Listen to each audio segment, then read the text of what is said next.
मंदबुद्धि पति के साथ पहली रात थी। फूलों से सजी दुल्हन की सेज पर नीलम बैठी थी। हाथों में मेहंदी का रंग और आंखों में सपनों की चमक थी। लेकिन जैसे ही कमरे का दरवाज़ा खुला और सामने उसका पति आया, वो हक्का बक्का रह गई। क्या ये मेरा पति है? उसकी सांसें थम गई। चेहरे पर मासूमियत थी, लेकिन आंखों में बच्चे जैसी भोलेपन की चमक। और तभी सच सामने आया। नीलम की शादी एक ऐसे युवक से कर दी गई थी जो मानसिक रूप से कमज़ोर था। पहली रात का सपना अब डर, सवाल और हैरानी में बदल चुका था। नीलम एक छोटे कस्बे की लड़की थी, पढ़ाई लिखाई में अच्छी, संस्कारों में पली बढ़ी। उसके पिता गरीब थे, लेकिन एक इज्जतदार घराना चाहते थे जहां उनकी बेटी की शादी हो। रिश्ता आया तो लड़की वालों को लड़का बेहद सीधा साधा लगा। घर वालों ने कहा, लड़का थोड़ा कम बोलता है लेकिन दिल का साफ है, सरकारी नौकरी करता है, आपकी बेटी रानी बनकर रहेगी। गरीबी में उलझे पिता ने बिना ज़्यादा खोजबीन किए रिश्ता तय कर दिया। शहनाई बज रही थी। लाल जोड़े में नीलम बेहद खूबसूरत लग रही थी। लोग दूल्हे की तारीफें कर रहे थे, देखो कितना भोला और मासूम है। लेकिन किसी ने ये नहीं बताया कि वो मासूमियत दरअसल उसकी कमजोरी थी। नीलम पूरे विश्वास के साथ 7 फेरे लिए। उसे लगा उसका जीवन संवर गया। रात गहराई, चांदनी खिड़की से कमरे में उतर रही थी। फूलों की खुशबू और मेहंदी की महक हवा में घुली थी। नीलम का दिल धड़क रहा था। वो सोच रही थी, अब से वो मेरा हमसफर है, मेरे सपनों का साथी। लेकिन जैसे ही दरवाज़ा खुला और दूल्हा कमरे में आया, नीलम चौंक गई। वो हाथ में खिलौना जैसा कोई टेडी लिए हुए था। उसकी चाल अजीब थी, आंखों में मासूमियत, लेकिन दिमाग किसी बच्चे की तरह। वो मुस्कुराते हुए बोला, तुम मेरी गुड़िया हो क्या? चलो खेलते हैं। नीलम का चेहरा सफ़ेद पड़ गया।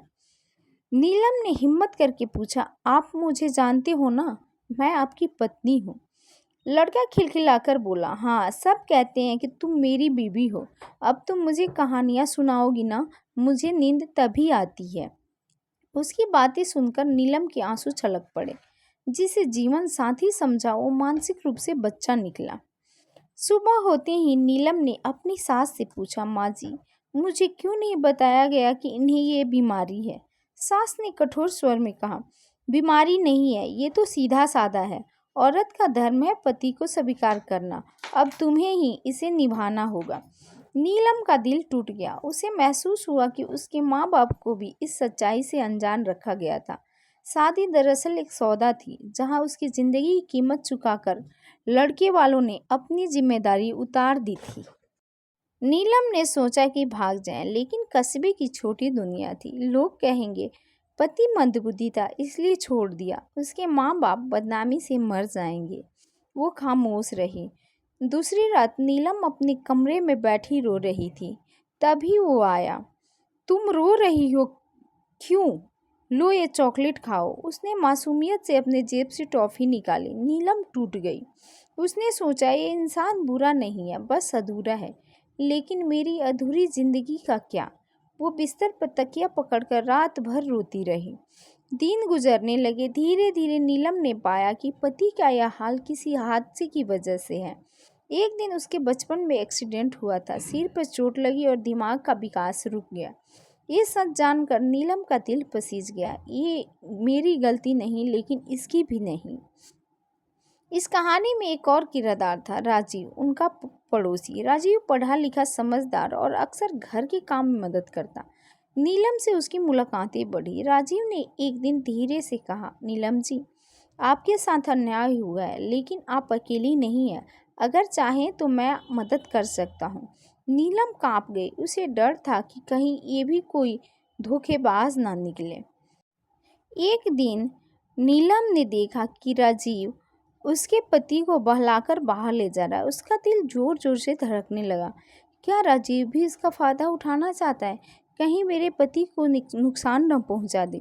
वो चोरी छुपे पीछे पीछे गई, पर सच्चाई जानकर हैरान रह गई। राजीव उसे एक एनजीओ ले जा रहा था, जहां मानसिक रूप से कमज़ोर लोगों की मदद की जा रही थी। नीलम ने पहली बार महसूस किया कि दुनिया में अभी भी अच्छे लोग हैं। राजीव ने कहा, देखिए आपके पति का इलाज हो सकता है, दवाइयों और कुछ ट्रेनिंग से इन्हें सामान्य बनाया जा सकता है, लेकिन इसके लिए आपका हौसला चाहिए। नीलम की आंखों से आंसू बह निकले। मैं इसे छोड़ना नहीं चाहती, मैं चाहती हूँ ये ठीक हो जाए। अब नीलम ने ठान लिया, दिन रात इलाज, ट्रेनिंग और साथ देने लगी।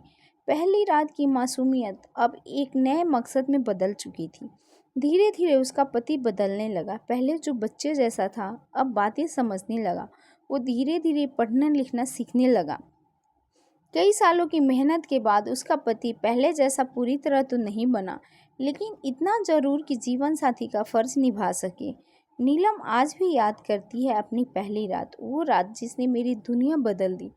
तब लगा था जिंदगी खत्म हो गई, लेकिन असल में वही शुरुआत थी, मेरे संघर्ष और मेरे हौसलों की। इस कहानी से हमें यह सीख मिलती है कि रिश्ते छुपाकर किए गए धोखे से शुरू हो तो वो टूटते ज़रूर हैं, लेकिन अगर इंसान हिम्मत और इंसानियत से काम ले तो ज़िंदगी संवर सकती है। शादी सिर्फ दो शरीरों का नहीं, दो आत्माओं का मिलन है।